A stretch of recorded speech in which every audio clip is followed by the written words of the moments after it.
আসসালামু আলাইকুম এভরিওয়ান। আজ আমি আপনাদের সাথে শেয়ার করব পাঙ্গাস মাছের ভুনা।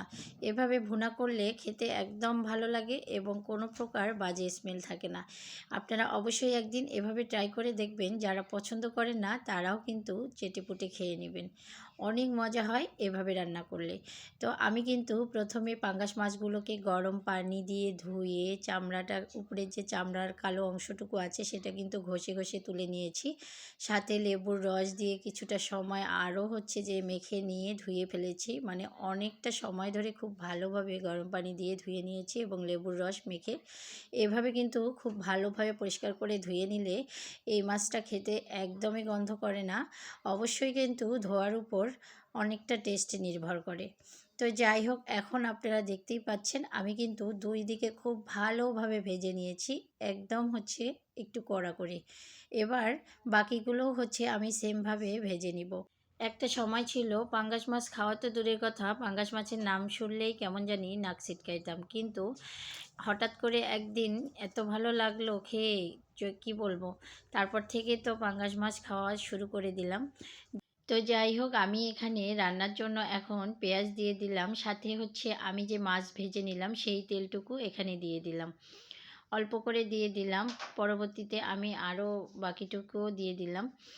দিয়ে পেঁয়াজটাকে খুব ভালোভাবে ভেজে নিলাম। ভাজা হয়ে গেলে আমি এর মধ্যে আদা বাটা, রসুন বাটা এবং গরম মশলা বাটা, জিরে বাটা, মানে গরুর মাংসতে আমরা যে যে মশলাগুলো অ্যাড করি আমি এখানে সবগুলোই দিয়ে দিলাম। এভাবে রান্না করলে খেতে একদমই ভালো লাগে, কোনো রকম গন্ধ লাগে না। আমি তো পাঙ্গাস মাছটা এভাবেই রান্না করি। অন্যান্য মাছের মধ্যে আমি এই মশলাগুলো অ্যাড না করলেও, তবে পাঙ্গাস মাছের মধ্যে এই মশলাগুলো দিই, খেতে অনেক বেশি ভালো লাগে।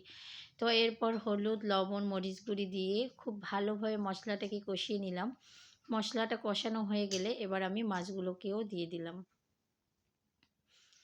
মাছগুলো দিয়ে এবার আমি আলতোভাবে অনেকটা সময় এভাবে কষিয়ে নিব। মানে একদম হালকা হালকাভাবে নাড়বো এবং পানিটা দেখেন একদম শুকনো অবস্থায় আসছে আর তেলটাও ভেসে আসছে। এভাবে কিছুটা সময় কষিয়ে নিলে মাছের গন্ধ একদমই করবে না। তো যাই হোক, আমি এভাবে খুব ভালোভাবে কষিয়ে নিয়ে এখানে ঝোলের জন্য কিছুটা পানি অ্যাড করে দিলাম। মানে ঝোল তো রাখবো না, তবে মাখা মাখা করব। কিছুটা পানি দিয়ে আমি ধনেপাতা অ্যাড করে দিয়ে নামিয়ে নিয়েছি একদম শুকনো শুকনো করে। দেখেন এভাবে রান্না করলে একদমই বাজে স্মেল করে না। আপনারা অবশ্যই একদিন আমার রেসিপিতে ট্রাই করে দেখবেন এবং আমি যে যে মশলাগুলো অ্যাড করেছি অবশ্যই দেওয়ার চেষ্টা করবেন, তাহলে কিন্তু একদমই গন্ধ করবে না। তো আমার ভিডিওটি ভালো লাগলে অবশ্যই একটি লাইক করে দিবেন।